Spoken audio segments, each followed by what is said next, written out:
Indépendance, cha-cha, tozumiye. Oti kwanza, cha-cha, tubakidi. Au table ronde, cha-cha, baganye. Oni panda, cha-cha, tozumiye. Indépendance, cha-cha, tozumiye. Oti kwanza, cha-cha, tubakidi. Au table ronde, cha-cha, baganye. Oni panda.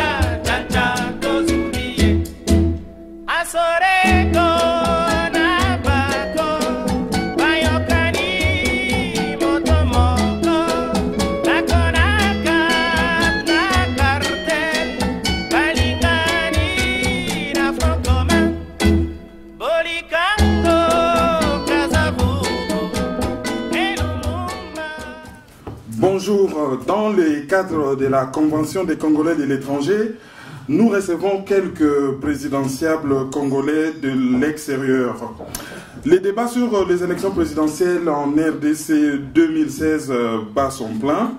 Si les acteurs politiques intérieurs donnent de la voix pour faire entendre leur opinion, ceux de l'extérieur ne sont pas en reste car ils parlent aussi. Quelles sont leurs différentes opinions sur la politique intérieure du Congo? Quelles sont leurs visions de l'économie du pays? Ou bien, quelle est leur conception de la politique étrangère du Congo de demain? Tels sont les thèmes de cette émission Air de vérité avec les présidentiables congolais de 2016. Nos invités, normalement on devait avoir Madame Eve Bazaïba, qui est Massoudi, qui est secrétaire général du Mouvement de Libération du Congo, MLC, qui n'est pas là, donc qui s'est excusé. Le pasteur Armand Mavinga Tchafunenga, vice-président de la coalition des Congolais pour la transition, CCT, lui aussi n'est pas là. Donc il nous reste deux Congolais de la diaspora, comme on dit, ceux qui viennent des États-Unis, notamment M. Georges Alula Makita, qui est un des leaders politiques de la diaspora congolaise. Il est président de l'Unité nationale et intégrité du Congo, unique, parti politique, ainsi que le professeur John Malala, professeur au University of Central Florida, président du Parti des travailleurs PDT. Donc ce sont nos deux candidats. Et pour les interviewer, nous aurons, par rapport à chaque thème, parce qu'il y en a 3 dans l'émission, nous aurons pour le premier thème, question en rapport avec la politique intérieure du Congo, nous aurons comme intervieweur M. Fabien Ambinson Kouswanika, qui n'est plus à présenter. Il est journaliste indépendant, rédacteur, animateur et responsable du Web TV Télé Tchangou, qui a quand même un assez grand audimat.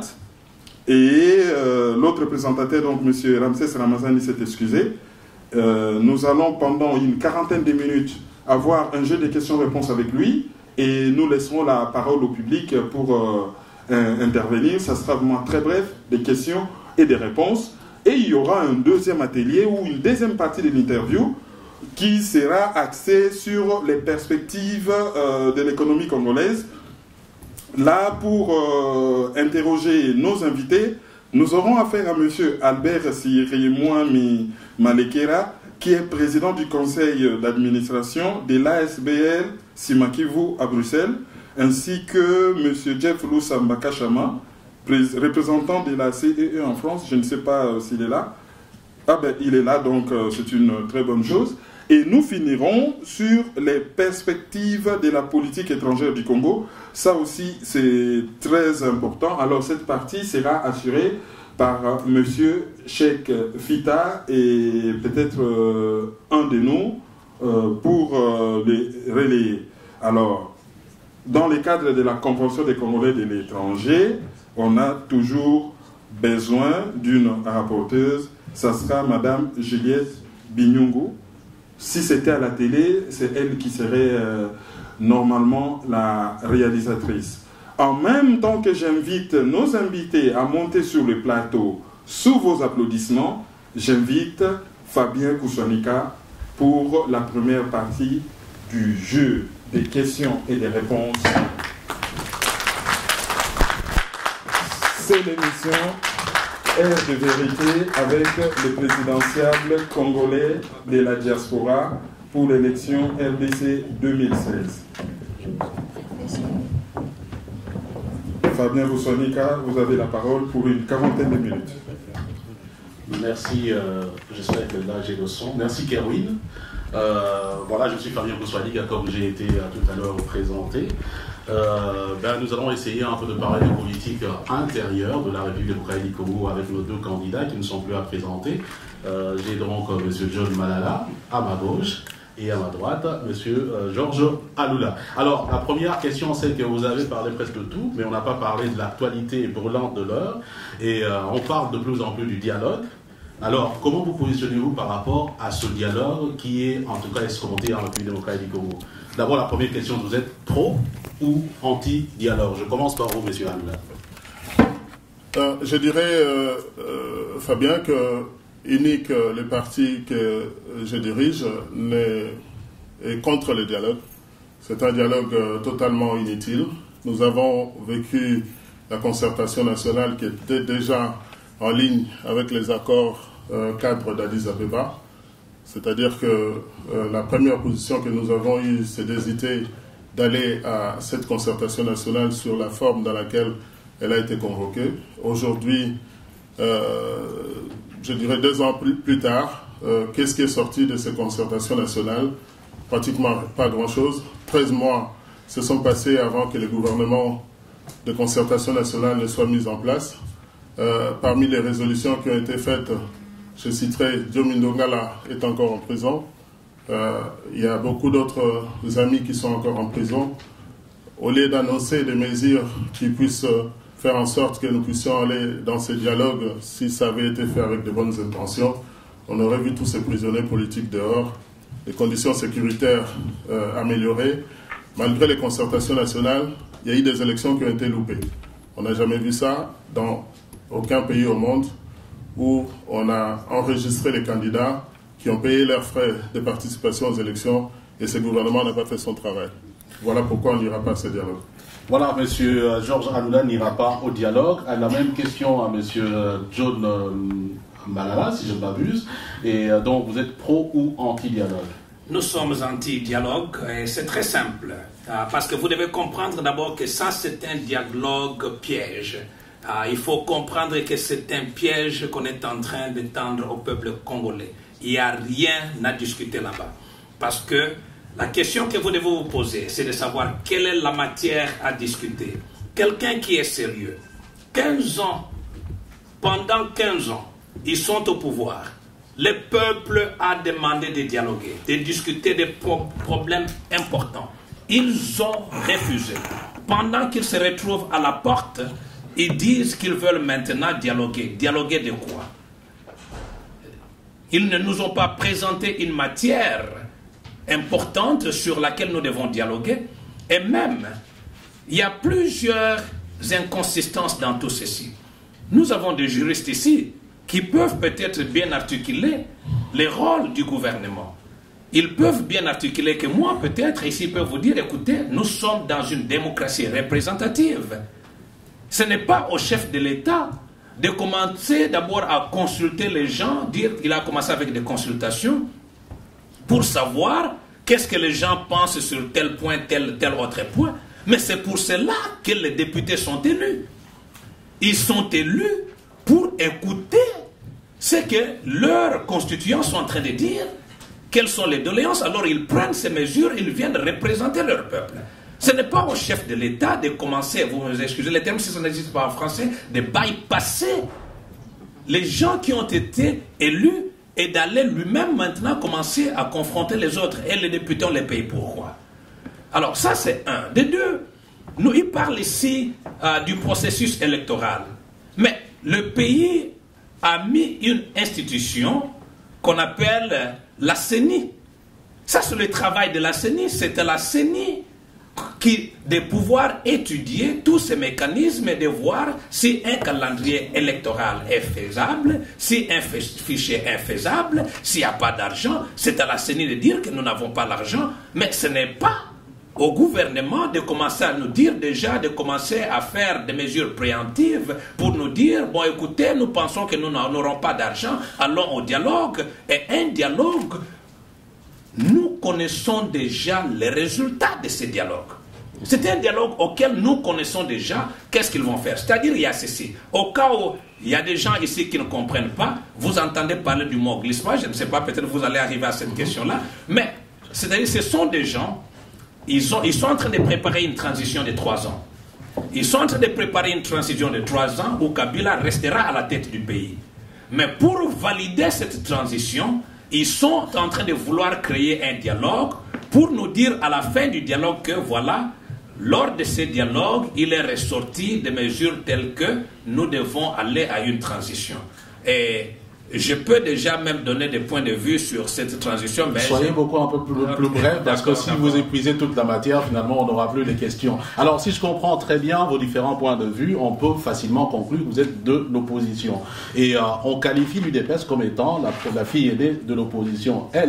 Elle pose comme condition pour aller au dialogue la médiation de la communauté internationale. Est-ce que vous pensez que si cette médiation pouvait se mettre en place, notamment par le secrétaire général des Nations Unies, en ce moment-là, ça pourra vous donner des garanties pour aller au dialogue, ou bien vous êtes tout simplement anti-dialogue, quelle que soit la présence de la médiation internationale? Disons concrètement et de façon plus brève, M. Aloula et puis M. Malala. Il ne s'agit pas ici de juger l'importance de l'UDPS en tant que mère, fille aînée de l'opposition congolaise. Il s'agit de faire le constat d'un échec. Joseph Kabila et sa majorité présidentielle ont échoué. Au moment où ils ont échoué, que nous sommes à 12 mois des élections, il faut tirer une conclusion qui est simple. Joseph Kabila doit démissionner. Au lieu de tergiverser, s'il est incapable de pouvoir nous amener dans une transition pacifique, nous pouvons lui proposer la solution qui puisse l'amener paisiblement à mais nous pensons que la solution au problème du Congo, qu'on le veuille ou pas, et ça j'insiste, qu'on le veuille ou pas, le Congo ne va pas démarrer, n'avancera pas, ne déclenchera pas, n'émergera pas sans la diaspora. S'il vous plaît. Oui. Sans la diaspora. L'émission, c'est dit, si vous aurez l'occasion de poser vos questions, vous nous laissez d'abord répondre à la question. Mais attendez, vous aurez votre temps justement. Monsieur Malala, c'est à vous la parole. Donc, il n'y aura pas émergence sans la diaspora. Alors, comment est-ce que l'on va y arriver? On ne peut pas demander à tout le monde de la diaspora de dire d'un coup, unissez-vous et puis chercher un candidat unique. Ça ne se passe pas de cette façon. On doit faire un travail. Chacun de nous doit démontrer qu'il est capable de pouvoir diriger ce pays, démontrer qu'il a le moyen financier, démontrer qu'il a le soutien, démontrer beaucoup d'autres attributs, qu'il est le candidat qui peut amener ce pays à sa destination, qui est la destinée que nous attendons, ce que nous voulons du Congo. Alors comment ça se passe? Je ne sais pas, mais je pense que vous vivez dans un pays démocratique.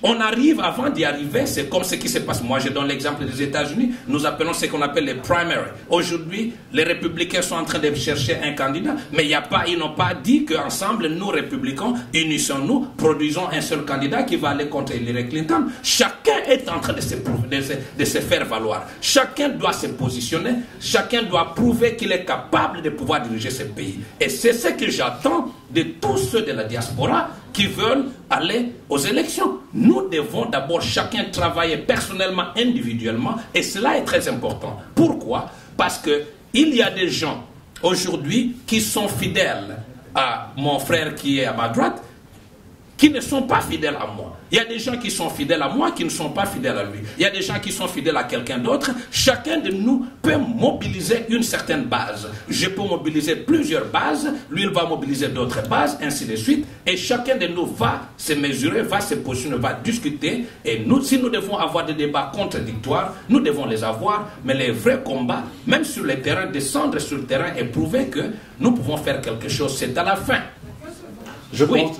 Après ce processus que le véritable candidat, si on veut aller dans la candidature unique, c'est après un certain processus Mais ce n'est pas que mettez-vous d'accord et puis trouvez quelqu'un qui va représenter la diaspora. Ok, merci. Ben, je constate qu'on dirait que c'est ce que nous sommes déjà en train de faire. Nous avons commencé à faire dans cette salle. Et donc, nous allons poser la même question. Déjà, pour résumer peut-être ce que vous avez dit, c'est que vous êtes donc pour une primaire, après qu'un travail de présentation de programme de chaque candidat ait été en tout cas réalisé. Alors, qu'est-ce que vous pensez justement de cette proposition de primaire? Est-ce que vous êtes prêt à vous, disons, à vous engager dans ces joutes, en sachant que, par exemple, en face de vous, vous avez un autre candidat, j'ai un exemple, qui vient des États-Unis, alors que vous auriez peut-être souhaité que ce soit vous qui représentiez peut-être la diaspora congolaise? En fait, c'est une première que nous sommes en train de réaliser dans cette salle, Fabien ou Terwin. C'est la première fois que deux candidats à la présidence au Congo sont en train de débattre devant le public.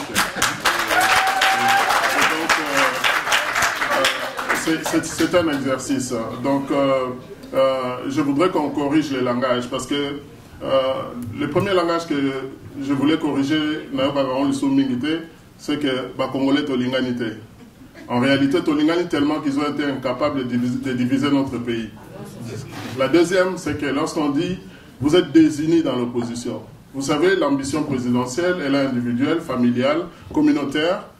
Je ne me lève pas demain dire aux gens que j'abandonne la course à la présidence. En 2006, l'échec ou les retraits de ma candidature à la présidence m'a coûté toute la section de INIC en France. Simplement à partir d'un bobard qui est sorti, que comme je suis parti à Kinshasa, limite, à Sazumbongo, Bakimi. Donc, INIC s'est désintégré en France de cette manière-là. Et surtout que dans l'équipe, lorsqu'on fait cette aventure, qui n'est pas vraiment une aventure comme on le prendra au premier sens du mot, c'est un engagement qu'on prend et on engage nos familles. C'est-à-dire, les amis qui sont là, ils mettent le temps.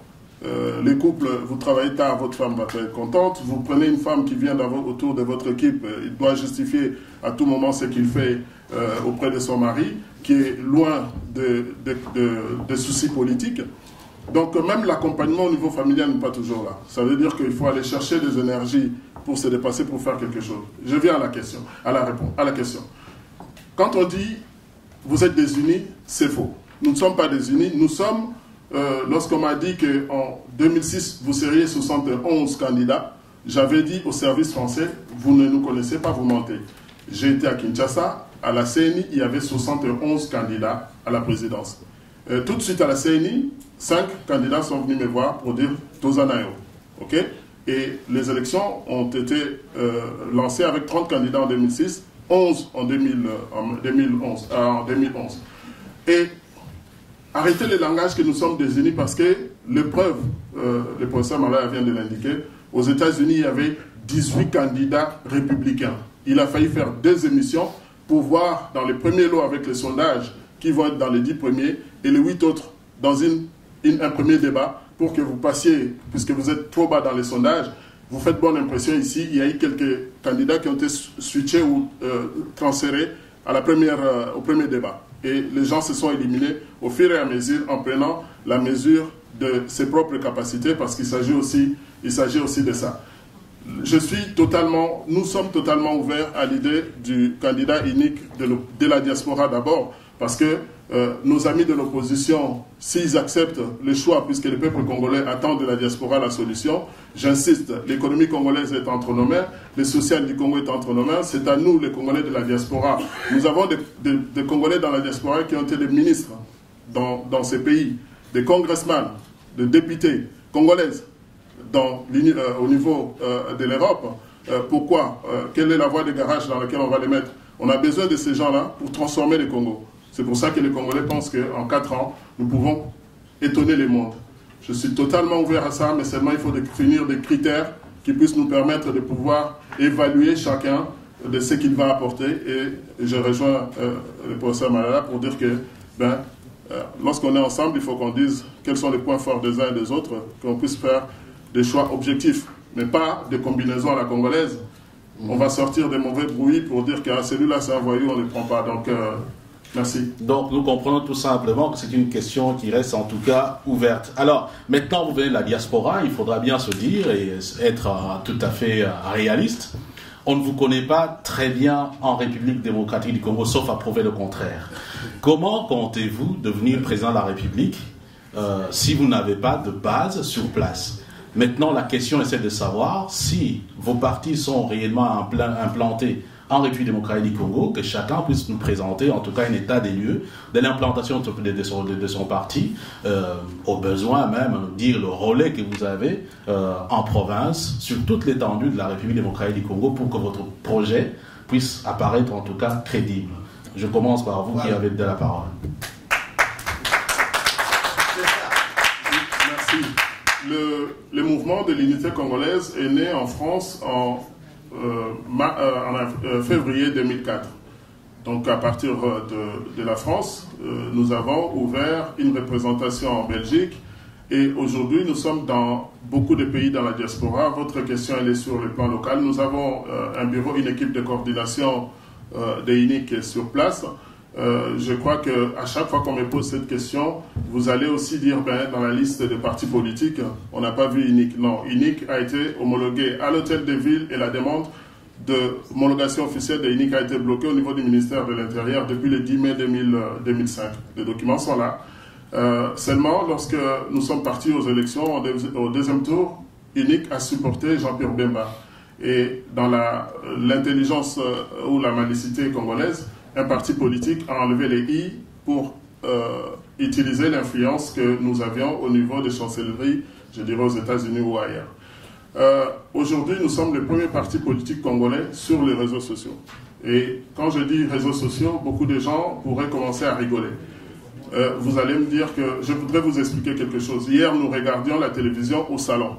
Aujourd'hui, je regarde la télévision sur mon téléphone à cause des réseaux sociaux. Et le nombre de personnes qui réclament Georges Aloula, j'en ai reçu une demande, plutôt un message encore hier sur mon téléphone. Beaucoup de gens nous attendent à Kinshasa. Je voulais aussi signaler quelque chose. De 90 à 97, la classe politique congolaise a tergiversé. Et la personne qui est venue dégommer Mobutu venait de la diaspora, en l'occurrence Laurent Désiré Kabila. Lorsque Joseph Kabila est arrivé au Congo, j'étais plus connu que lui, puisque je suis un Quinois. Beaucoup de gens me connaissent. J'étais plus connu que Joseph Kabila quand il est arrivé au Congo. Et aujourd'hui, il y a le marketing qui va faire la différence. Nous avons 12 mois pour nous lancer sur le terrain, sillonner les pays, rattraper avec les moyens conséquents, nous faire connaître, surtout si nous donnons la main, pour que nous puissions agir au nom de l'opposition si on arrive avec un candidat unique et avec Georges Aloula, parce que j'ai la prétention de demander à mes amis de leur démontrer quels sont les éléments que j'ai qui puissent permettre qu'ils puissent me faire confiance de ce travail de 12 ans de préparation que nous avons amené. Mais INIC est sur l'ensemble du territoire. Nous sommes très forts à l'est du pays, dans le Kivu, à Kisangani, à Lubumbashi, nous avons aussi, au Katanga, nous avons du monde. C'est un parti qui est présent sur le plan national. Je vous remercie. Merci, M. Aloula. Alors, M. Malala, la même question. Merci beaucoup. Le PDT est représenté sur les 100% des provinces de la République démocratique du Congo. Vous savez, il y a une chose qui est vraie. Nous n'avions formé le PDT que l'année passée, en 2014. Mais en moins d'une année, nous étions déjà sur les 11 provinces, avec des représentations partout. Et donc, nous sommes représentés partout. Nous avons des représentations en Europe, en Amérique et au Congo. Et nous avons reçu un arrêté ministériel. Notre arrêté ministériel, nous n'avons même pas de contact au ministère de l'Intérieur. Quand nous avons fait notre demande, à l'époque, avant, je ne sais pas comment ça s'est passé, mais d'ailleurs, en 2014, avant de faire la demande pour avoir l'arrêté ministériel, il fallait faire entrer une liste de cofondateurs qui reprenait au moins une personne originaire de chaque province. Donc c'est pour dire que nous avons vraiment constitué un parti national. Et nous avons fait entrer les dossiers, c'était entré le 1er octobre, directement le 18 octobre, nous avions déjà arrêté ministériel. Ça n'avait même pas fait 3 semaines, nous avions arrêté ministériel. Les gens se sont dit comment, moi-même j'étais étonné parce qu'on a fait entrer les dossiers. Je suis descendu en Afrique du Sud pour aller faire le travail comme que le gouvernement sud-africain m'avait demandé. J'arrive là-bas, 3 semaines après, madame qui m'appelle dit, mais vous savez que le ministère de l'Intérieur est en train de vous chercher ici, on dit, parce qu'elle était à Kinshasa, que le ministère de l'Intérieur est en train de vous chercher, on dit que vous avez déjà une arrêté ministériel. J'ai dit comment ça s'est passé, elle dit, mais vous aviez prié. Bon, pour ceux d'entre vous qui êtes ici, et il a dit, mais vous aviez prié. Moi, il dit, bon, mais ça c'est quand même intéressant. Et être connu, c'est un terme relatif. Et je vais vous dire aujourd'hui que c'est vrai, ceux qui sont au pouvoir sont connus. Au Congo, le média ne parle que des gens qui donnent l'argent, vous payez ici, vous payez là-bas, ainsi de suite. Mais être connu d'une façon ou d'une autre, on l'est quand même à certains endroits. On est connu à Kinshasa, on est connu dans des provinces, dans des territoires, des villes où nous sommes représentés, pas par toute la population, par une bonne partie de la population, mais aussi une chose. Nous allons travailler avec des coalitions. Nous avons une dynamique qui ne s'est pas prononcée, et cela c'est par stratégie. Je vous informe ici que nous avons une très forte dynamique, beaucoup plus forte que la dynamique aujourd'hui que vous voyez, celle-là de l'opposition. Nous avons déjà calculé le pourcentage de l'électorat et nous sommes sur le bon plan. Cette dynamique va partir auprès de leurs membres et nous faire connaître et parler de nous. Nous faisons le travail de fourmis au Congo. Nous avons mis de l'argent, nous avons mis des ressources, nous avons de l'argent, nous avons des ressources, nous avons des personnes et au moment opportun, nous allons battre campagne. Si ceux de la majorité font sortir 50 millions de dollars pour nous combattre, nous allons faire sortir 50 millions de dollars pour les combattre. It will be dollar for dollar. Donc c'est comme ça que l'on va faire. Nous sommes prêts à pouvoir les affronter et à nous faire connaître jusqu'à ce que nous gagnions la magistrature suprême au Congo. Voilà, donc ça sera dollar contre dollar, si j'ai bien retenu en tout cas la dernière parole de M. Malala. Alors on nous indique que le temps est en train de courir, mais je vais quand même me permettre de poser une dernière question. De plus en plus on parle, disons déjà on parle du dialogue, mais de plus en plus on sent que le dialogue ne pourrait pas peut-être résoudre des problèmes, et on commence de plus en plus de parler de transition. On pourrait arriver d'une manière ou d'une autre devant une impasse. Et je pense que les analystes sont tout à fait d'accord en se disant, tiens, avec le temps qui reste, on pourrait être dans une difficulté d'organiser une élection. Admettons qu'une situation se produise et qu'une transition s'impose. Comment voyez-vous cette transition? Une autre question subsidiaire, vous venez de la diaspora. Ici, dans la diaspora, il y a une problématique en tout cas importante.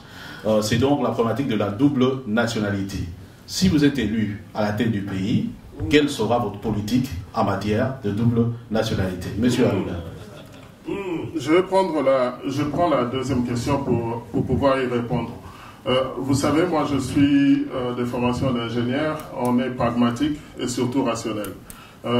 Pourquoi pragmatique et rationnel? Je prendrai ce que dit la Constitution du Rwanda en termes de nationalité. La Constitution du Rwanda dit la nationalité rwandaise est irrévocable. Même si vous en avez 10, un Rwandais restera toujours un Rwandais. Nous allons adopter cette partie de la Constitution. L'irrévocabilité de la nationalité congolaise d'origine.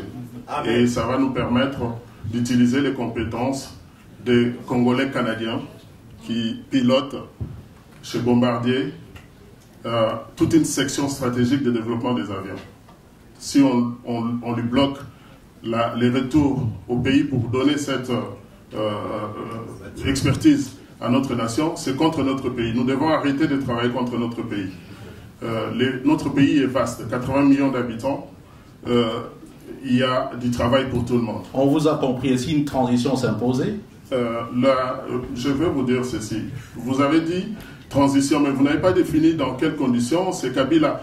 Si on est dans une impasse, bon, commençons d'abord. Une transition s'imposer sans Kabila. Comment vous allez vous positionner? On sera dans les jeux puisqu'on va jouer avec nos compatriotes. On va apporter ce que nous avons apporté pour que les changements puissent se faire. Et si c'est une transition avec Kabila? La transition avec Kabila, je ne pense pas dans quelles conditions. Puisque Kabila est là, dans quelles conditions vous avez l'amené à dire que je dirige la transition? Il y a une question qui a été posée ici, il va faire un discours. Il va faire un discours demain. Moi, je souhaite que Kabila, s'il suit cette émission, puisse prendre la décision de dire au peuple congolais, clair et net, je ne serai pas candidat, je vais respecter la Constitution. Comptez sur moi que d'ici le mois de juin, tout ce qui est comme nettoyage des fichiers électoraux, ça va être fait. L'enrôlement des jeunes mineurs, ils sont combien? 2 millions. Si on voit la vitesse à laquelle les services d'immigration, vous nous excusez de faire référence aux États-Unis, pareil ici en France ou en Belgique, les services d'immigration à Zaventem, ils prennent 10 minutes par individu pour l'identifier, pour être sûr que c'est la personne qui est devant nous, avec les indices biométriques. Donc c'est quelque chose que si nous commençons à compter la population de la ville de Kinshasa, 10 millions sur 70 millions, ça fait 15% du travail d'effectuer et ça ne peut pas prendre 2 ans pour compter de 1 à 10 millions. Même un enfant de l'école primaire, s'il commence à compter de 1 à 10 millions, ça ne lui prendra pas 3 ans. Alors que nous pouvons prendre 1000 personnes pour enregistrer chacun 1000 personnes. Vous voyez qu'en très peu de temps, ou en 3 équipes de 3 x 8, ou 3 x 8, ou bien on double l'équipe et puis on peut le faire en 3 mois. Merci, monsieur Alda. Alors, monsieur Malala, pour ou contre une transition sans Kabila? Merci beaucoup.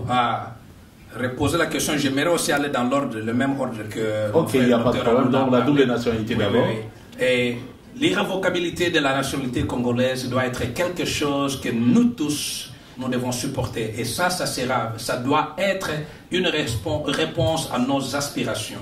Mobutu, quand il était président, il le disait, mais il utilisait d'autres termes. Il disait que Olinga, Olinga te, que tu veux ou pas, ne te trompe pas que tu es parti là-bas, que tu sois dans le ventre de ta mère, tu sois ailleurs, tu partes d'ici, tu demeures zaïrois. Mais n'empêche que c'est lui qui a laissé la constitution d'une nationalité. C'est justement ça, mais son langage, il disait tu restes dans le impère, que tu le rejettes ou pas le impère, tu es toujours là. Donc pour lui c'était irrévocable. Si tu es congolais, tu es zaïrois, tu pars ailleurs, tu dis non, moi j'ai quitté les hommes. Mobutu disait en lingala, lokuta. Il disait tu es toujours là. Donc la nationalité zaïroise est irrévocable. Cette nationalité congolaise doit être irrévocable et on doit rectifier cette histoire-là. Le fait de parler de l'unicité de la nationalité congolaise, on doit contextualiser cela. C'est-à-dire, pour des gens, peut-être si on voulait le faire pour protéger le Congo contre d'autres personnes qui viennent d'ailleurs, qui veulent se faire congolais afin de s'enrichir et après partir, ça c'est autre chose. Mais les enfants des Congolais, ceux qui sont nés au Congo ou sont nés des pères et des mères. Donc on comprend que vous êtes également pour l'irrévocabilité de la nationalité congolaise d'origine. D'accord. Voilà. La deuxième question, ou la première. La première question, vous parlez d'une transition. D'une possibilité d'une transition qui s'imposait. Avec ou sans Kabila, comment vous allez vous positionner? Ok, moi je vais dire ceci. Si Kabila, au lieu de dire une transition qui s'imposait, je dis si Kabila empêche les élections d'avoir lieu dans les délais constitutionnels, il forcera le pays dans une transition, mais sans lui. C'est-à-dire qu'il ne peut pas diriger une transition. Il ne peut pas être dans la transition. Si c'est ça son jeu, et qu'il aimerait avoir le temps pour une transition, la transition doit être sans lui. C'est une transition sans majorité. Non seulement sans Kabila, mais la majorité ne doit pas faire partie de ça. Voilà, j'espère que tout le monde a bien suivi les différentes interventions, en tout cas de nos deux invités. Moi, j'ai relevé en tout cas plus de convergences que les divergences en ce qui concerne nos présidentiables de la diaspora congolaise, en espérant que tout ira mieux, en tout cas pour vous. Nous vous souhaitons bien entendu plein succès. Merci en tout cas à vous tous de nous avoir suivis dans cette émission Heure de Vérité. Je cède donc le micro à mon confrère Kerwin Maïzo. Merci. Et puis j'ai compris que vers la fin, le terme exact qu'on voulait utiliser, c'était l'inaliénabilité de la nationalité congolaise d'origine. Je pense que juridiquement, c'est les termes qu'il faut. Voilà, merci beaucoup. Voilà. Donc nous allons passer maintenant au public. 2-3 personnes qui vont poser, mais de manière très brève, certaines. Que feriez-vous pour garantir l'unité et l'indivisibilité du pays? Au professeur Malala, votre parti s'appelle PDT, Parti des travailleurs, mais j'ai très peu entendu parler du travailleur. Merci. J'ai été gênée de vous entendre commencer votre intervention par « Je suis 100% congolais ». Heureusement, à la fin, j'ai été soulagée de vous entendre dire « La nationalité congolaise est inaliénable ». Et malheureusement, vous avez replongé à dire est congolais celui qui est de père et de mère. Mais je pense que c'est de père ou de mère. Parce que si vous dites de père et de mère, ça veut dire que nos enfants qui ont des pères qui ne sont pas congolais ne sont pas congolais. Or, j'estime que mon fils est autant congolais que vous. Donc, voilà, ma contrariété. Par rapport à M. Aloula, j'ai essayé de lire un petit peu votre programme. Je vais être un petit peu sévère. Je pense que votre programme est un très bon programme pour un pays stable. Notre pays, nous partons de très très très bas. Et je crois que le prochain président devrait commencer par sécuriser les Congolais et dire comment le Congolais pourrait participer à ce programme que vous présentez. Donc, c'est l'armée, la sécurité. Et vous parlez de la sécurité à la fin, comme si c'était moins important que la partie économique. La partie économique n'est possible que si la sécurité est là. S'il n'y a pas de sécurité, je n'emmènerai jamais ma famille à Mbandaka aller investir ou travailler à Mbandaka si je ne peux pas garantir à mon fils de vivre en sécurité. En réalité, la loi Bakajika, c'est une loi à valeur constitutionnelle qui a été prévue par la Constitution du 1er août 1964, dont l'article 43 alinéa 4 disait qu'une loi nationale précisera le régime juridique des concessions et des cessions foncières faites avant l'accession à l'indépendance. Alors cette loi qui a été votée le 7 juin, qui a été promulguée le 7 juin 1966, avait pour but justement d'apporter des précisions par rapport au régime juridique de la propriété foncière. Et en RDC, il n'existe pas de propriété en matière de sol. Il existe ce qu'on appelle des concessions perpétuelles pour les nationaux et les concessions ordinaires de 99 ans renouvelables pour les étrangers. Donc, et l'apport principal de cette loi à valeur constitutionnelle était qu'elle disait le sol et le sous-sol sont la propriété de l'État. Et cette loi à valeur constitutionnelle a été maintenue ainsi depuis 1966 et même Laurent Désiré Kabila l'a maintenue en l'état. Il n'y a qu'en 2006, dans la constitution de 2006, que l'article 9 reprend justement cette disposition de la loi Bakajika et dès lors, il est inopportun, d'après la pyramide de Kelsen que j'ai présentée hier, de parler de la loi Bakajika. À mon avis, on devrait se limiter juste à dire que l'article 9 de la Constitution dit que le sol et le sous-sol sont la propriété de l'État. Donc il s'agit d'un apport de cette loi qui a été faite, d'ailleurs c'était pour la première fois qu'en Afrique, qu'un pays rétablissait un petit peu la justice foncière en faisant une réforme foncière et par conséquent agraire d'une certaine manière, mais ça a été mal interprété par la zaïrianisation parce que en 1973 on a mal interprété la loi Bakajika quand elle a confisqué aux étrangers leurs propriétés. Or il s'agissait simplement de dire que les étrangers gardent leurs biens, mais ces biens se trouvent sur le sol et le sous-sol appartenant à l'État. C'est ce que je voulais justement apporter. Nous ne pouvons pas ici ignorer les vertus du dialogue. Je vous donne deux exemples du Congo et je termine là sur le dialogue. Mobutu a fait les consultations populaires. Mais les réponses ou les avis qui lui ont été donnés lui ont fait prendre la mesure de ce qu'était sa popularité ou ce que les gens pensaient de lui. Déjà dans les consultations populaires, on disait à Mobutu qu'on ne veut plus de toi. Il a tergiversé, il a fait la conférence nationale, il a voulu remplir la salle afin que la conférence se déroule en sa faveur. Nous sommes allés dans la salle, nous avons changé la dynamique dans la salle et Mobutu et les siens n'en revenaient pas. Donc, en tant qu'intellectuels, nous ne pouvons pas raisonner à dire le dialogue est mauvais, le dialogue... Non. Ces gens-là peuvent imposer le dialogue. Je pèse maintenant mes mots. Parce que je vais demander au candidat, quelle est la force que vous avez d'empêcher ces gens-là d'imposer les choses. Moi, je sais que depuis 1960, on impose toujours aux Congolais des schémas qu'ils ne veulent pas. Ceux qui veulent redresser les Congos, on les élimine. Vous le savez, nous le savons. Donc, disons-nous la vérité. Ne faisons pas des constructions qui sont des vues de l'esprit, déconnectées de la réalité.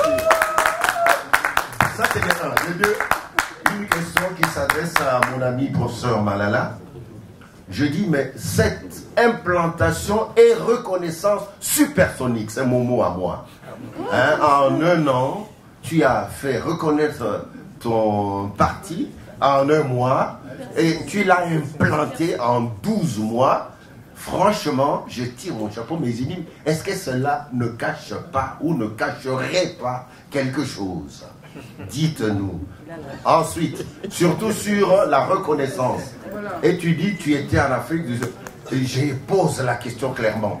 Jacob Zuma ne serait-il pas derrière cette affaire? Car nous savons la connexion qu'il y a dans l'axe Kinshasa et Johannesburg. Je reviens maintenant pour terminer l'histoire de... Excusez-moi, mes papiers sont tombés. J'avais pris quelque chose. Non, c'est pas mon émotion. C'est important ce que j'ai à dire. Voilà. Non, ça fait loi Bakajika. Disons-nous certaines vérités. Est-ce que nous connaissons le contenu de l'accord de l'Éméra? J'aimerais qu'on me contredise ici. Kathleen est là aussi. Il paraît, les gens l'ont démontré noir sur blanc, que tout ce qui se passe au Congo aujourd'hui, ça vient de l'accord de l'Éméra. Et je vais contredire mon jeune ami Moyo pour dire l'accord de l'Éméra stipule que le sol et le sous-sol congolais appartient à l'AFDL. Ce qui fait que l'AFDL, ça veut dire Rwanda, Ouganda et consorts. Et toutes les négociations sur vos mines, sur vos territoires, se font sur base de l'accord de l'Éméra. Quelle puissance avez-vous, mes amis, vous êtes aux États-Unis, pour aller renégocier l'accord de l'Éméra et récupérer notre souveraineté? J'ai dit et je vous remercie.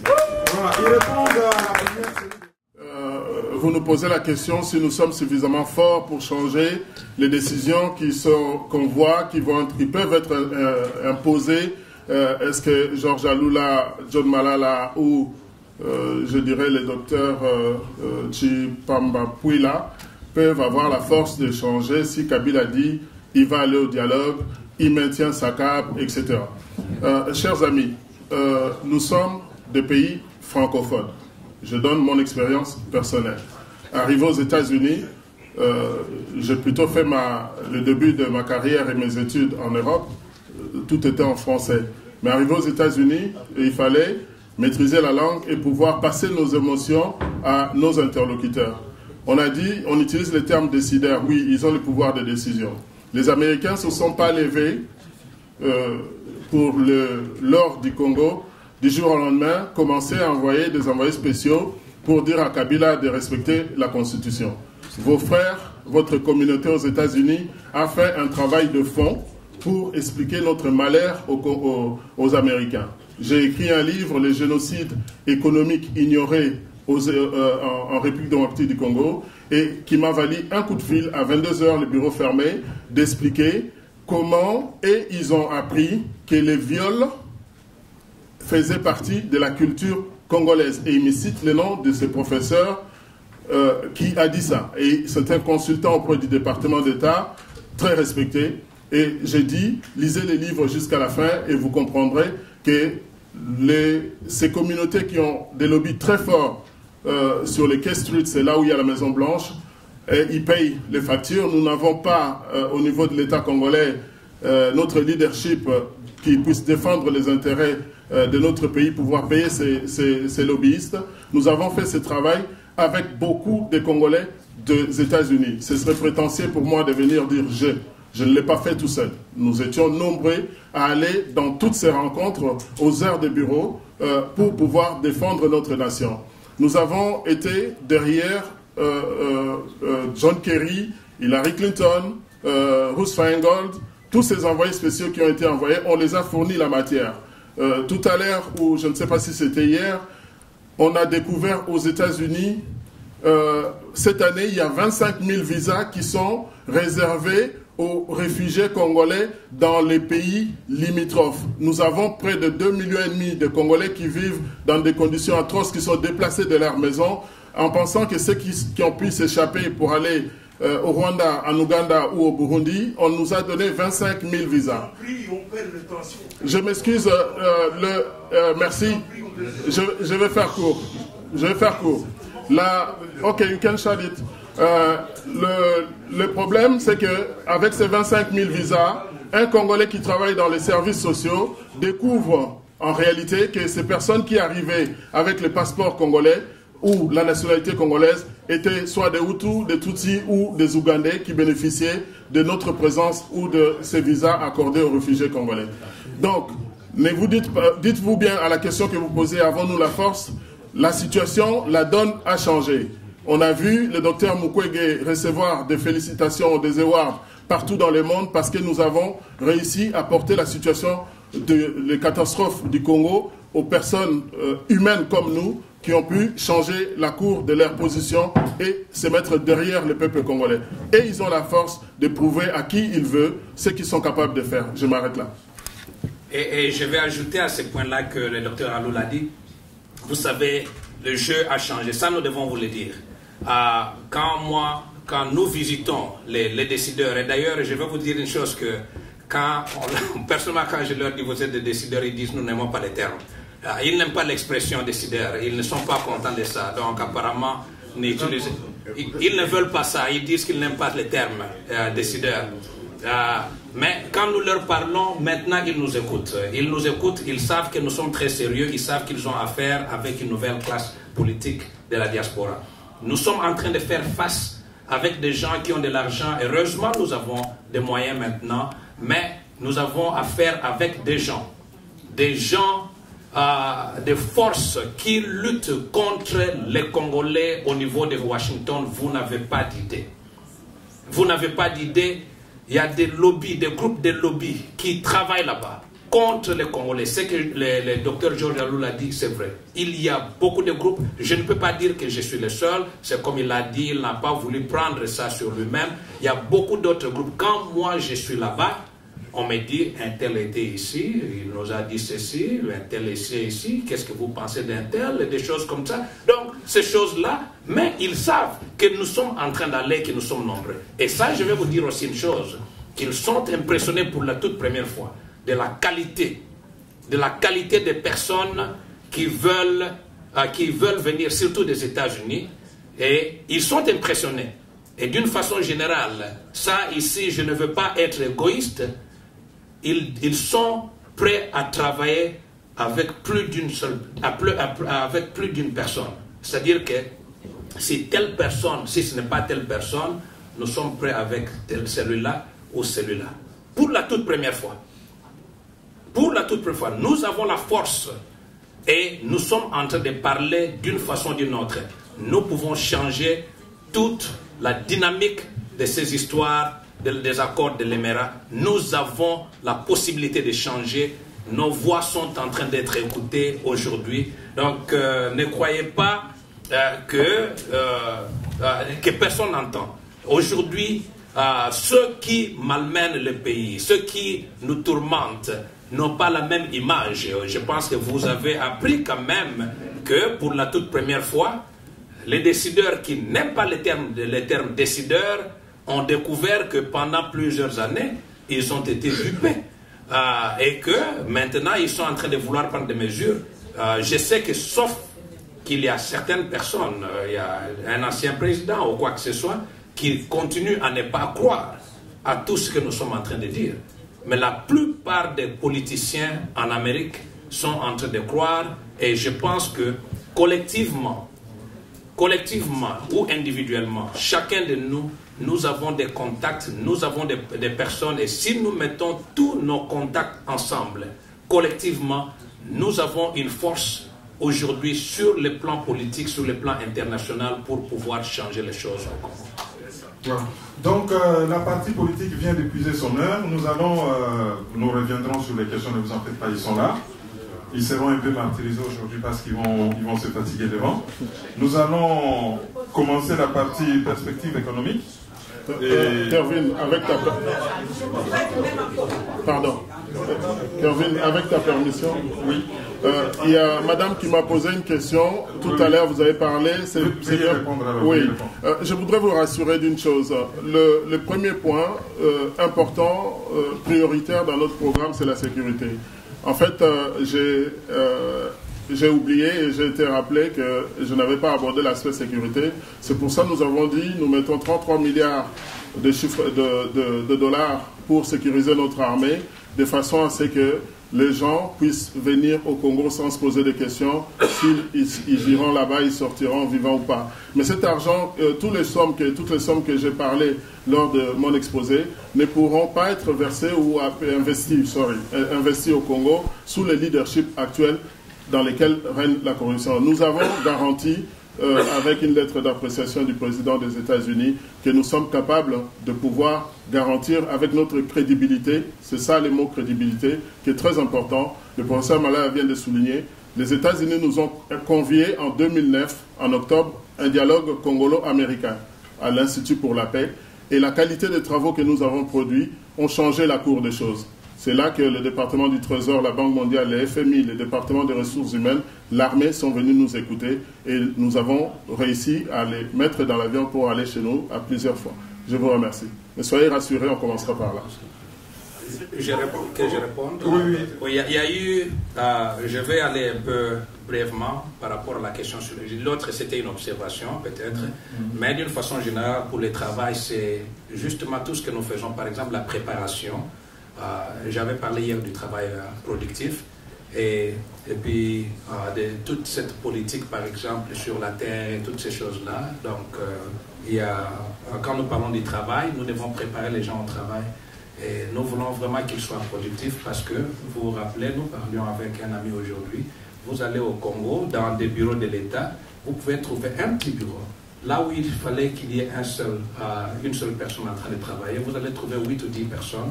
Et quand vous entrez avec un dossier, c'est tout le monde qui veut prendre ce dossier-là. Et ce sont des gens qui disent Tozo Salamou Salamou Kolomo Bimba, tout ça, mais ils ne travaillent presque pas. Donc nous voulons changer ces choses-là. Peut-être dans les détails, nous pouvons en discuter encore.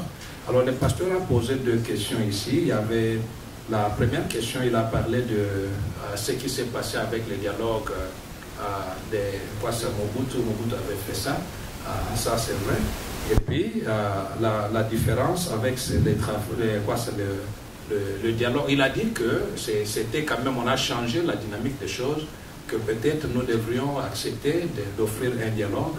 Avec Mobutu, c'était autre chose. Aujourd'hui, quand nous parlons, pasteur, nous disons que nous parlons des faits. Nous ne sommes pas en train de prêter à Kabila des intentions sur des choses que nous ne connaissons pas. Nous sommes au courant. Ça, ce n'est pas une spéculation. Nous sommes au courant exactement qu'ils veulent une transition. Ça, nous le savons. Ce n'est pas vraiment des spéculations. Nous avons toute cette information. C'est pourquoi nous sommes opposés à ça. Alors, quant à ce qui s'est passé avec la personnalité civile, j'indique ici que la loi au Congo dit que le ministère de l'Intérieur a l'obligation de vous répondre dans les 30 jours après que vous ayez fait